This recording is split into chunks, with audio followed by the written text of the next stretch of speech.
Gumana na siya.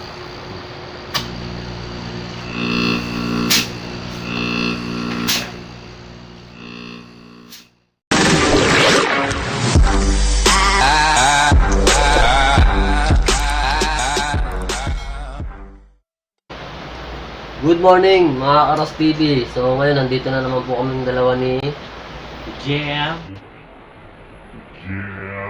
Let's go. May bago kaming ide-demo. Sana ay makakapulutan yung konting aral. Let's do this. Let's go. So ngayon ang gagawin natin ay magpapa-under tayo ng compressor.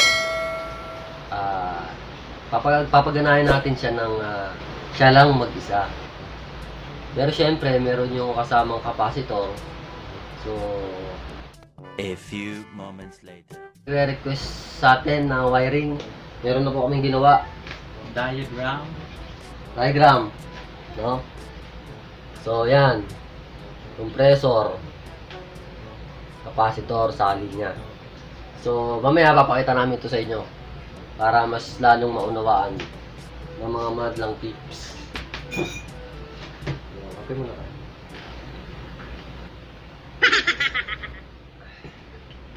So, ano pa hinantay mo? Let's go. Umpisa na natin kung paano mag-wiring ng compressor at magpa-under. Una-una sa lahat, shoutout sa mga nanonood sa aming video at sa mga sumusubaybay ng Ross TV. So, maraming salamat po sa inyo. So, God bless po, ingat. Tara, umpisa na natin. Let's go.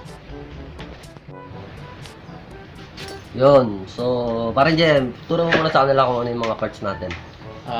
Dalawa lang yan. Isang capacitor, isang compressor. Yun lang, Yun wiring. No? So, huwag kayong maguguluhan dito kasi ito yung linya. Ito yung supply natin, line 1, supply. line 2. Supply to, line 1, line 2. Una nyong gagawin, capacitor. Huwag yung capacitor, single man o dual, pwede yun. So, sa single, dalawa, kahit magkabaligtaran yung pwede yun. Pero kung dual, tatluhan, yung common, dun yung ilagay yung supply nyo. Okay, supply. So, unang pag nag-wiring ka, ano ba yung una dapat para hindi ka malito? So, nung una, kunin mo muna yung starting ng compressor.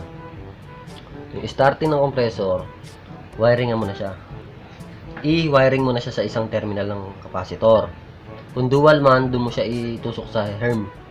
Sa herm ng capacitor. Tapos,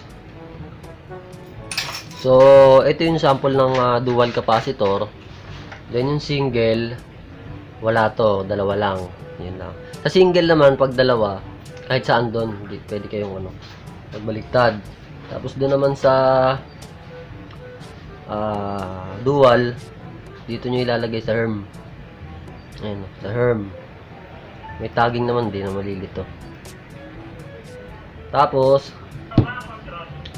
hindi na yung herm nyo, nakuha nyo na sa starting. Kasi hindi to pwedeng, dapat to walang kasama talaga. Then sunod, yung running mo, tumakbo ng common ng capacitor. Kung single, edi dito mo siya ilalagay sa isa. No? Dito siya.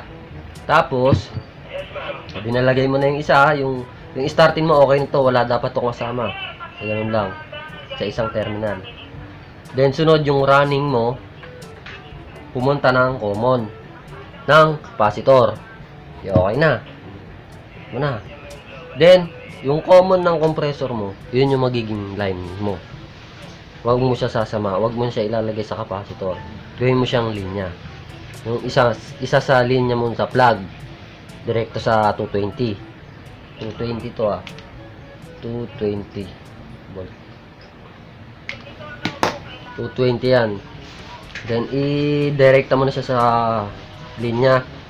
Then, okay ka na. Hindi na wiringan mo na lahat. Yung common mo, linya, no? Yung isang linya mo, yung line 2 mo, ito, tumakbo dito kay common. Ang kasama nun, yung running. Yung running mo. Yun ang kasama ng supply mo. Ayun. Bali, papakita ko sa inyo yung actual na mismo Gumagana na. gumagana na. at yung actual na wiring. So ito, diagram lang po ito para di po kayo malito. So ang gawin nyo, kung hindi pa kayo pamilyar, save nyo na lang po yung picture, then crop nyo na lang, tapos para meron kayong basihan, nagma-wiring kayo. Ito, magpapagana na tayo ng compressor. Titingnan natin kung talagang i-actual namin yung wiring, no? So,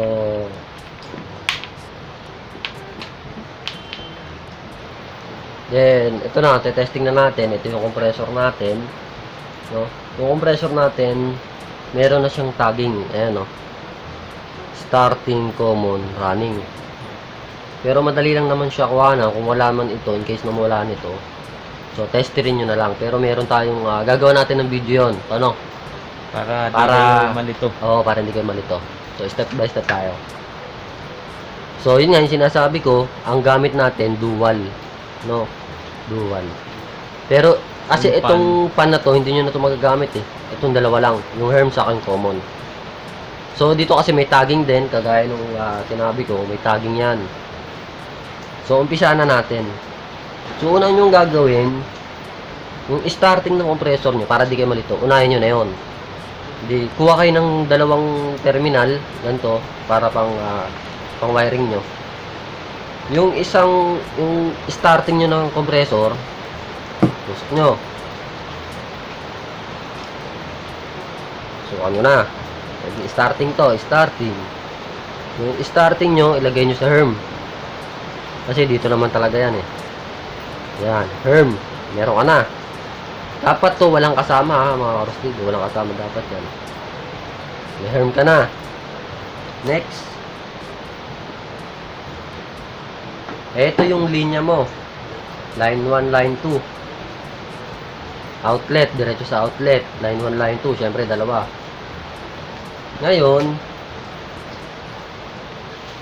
yung isang linya, yung sinasabi ko, kay common. So, yung common dito is ito. Common yan, ha? Common. So, may natitira kayo, yung running nyo.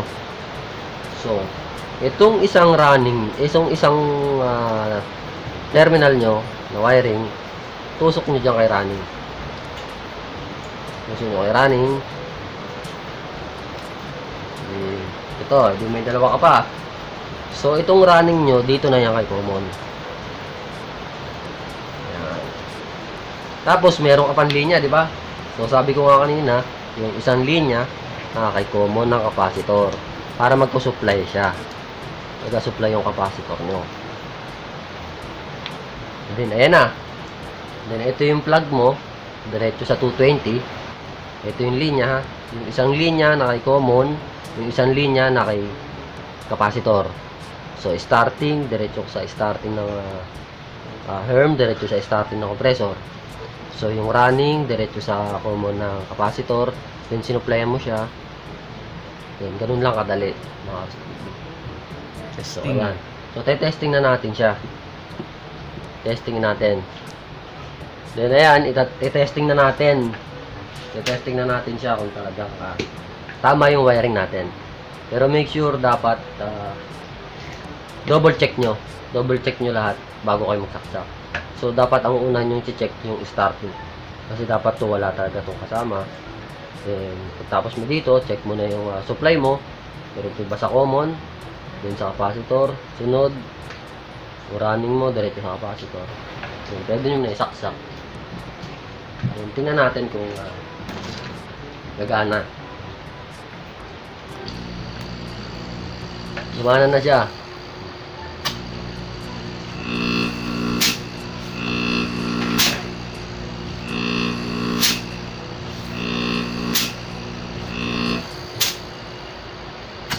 Ito, suction, higop.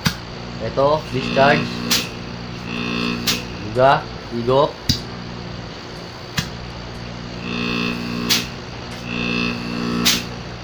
Ganun lang kadali, mga Karos TV. So, yun, no? So, meron na naman kayong bagong natutunan. So, anong mapapayo mo? Ano lang, pagka yung testingin nyo rin para maniwala kayo. See it yourself. Do it yourself. Tama ba? So, sana meron kayo natutunan. Dito rin. Then, para may apply nyo rin sa iba, maitulong nyo rin sa iba, hindi lang para sa atin, di ba? Para rin sa inyo. tulong. No? So, tulungan tayo dito, mga master, Lodi. So, sana meron kayo napulot na konting kaalaman. Okay lang. Konti lang, no? So, yun lang. Pero bago ang lahat, subscribe muna kayo sa channel namin. At click nyo na rin yung notification bell para Kung may ma-upload tanong yan. kayo tungkol sa aircon, kahit ano, comment nyo lang sa baba. Comment lang kayo dyan sa comment box section. So, yun lang mga Karos TV. Thank you. God bless. Peace. Peace.